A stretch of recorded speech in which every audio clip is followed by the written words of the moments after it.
رمضان کا ہماری پوری زندگی سے کیا تعلق ہے، اس حقیقت کو ایک عارف نے کمال خوبصورتی سے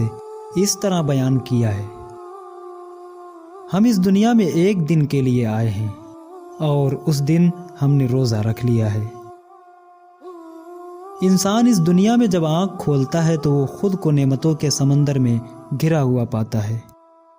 اسے بھوک میں کھانا، پیاس میں پانی، نیند کے لیے پرسکون رات، کام کے لیے روشن دن، جینے کے لیے رشتوں کا تعلق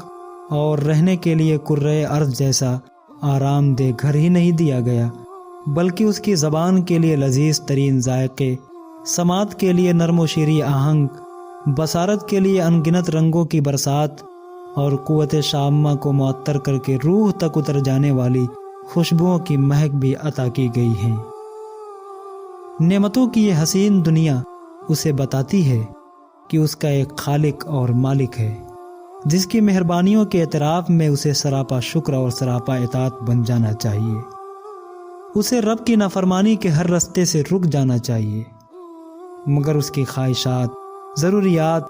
انسانی کمزوریاں اور حیوانی جذبات اکثر اسے اطاعت کے سیدھے راستے سے ہٹا کر نافرمانی کی پگڈنڈیوں پر لے جاتے ہیں، جن پر چلنے سے صرف جہنم کی منزل سامنے آتی ہے۔ ایسے میں رمضان کا روزہ اسے یاد دلاتا ہے کہ اسے کیسی اعلیٰ نعمتیں دی گئی ہیں، اور ان کے جواب میں اسے نافرمانی کے ہر کام سے رک کر عمر رواں کا بس ایک ہی دن کا تو روزہ رکھنا ہے، جس دن کے بعد حیات جاویدہ کا وہ دور آئے گا جب ہر پابندی اٹھا لی جائے گی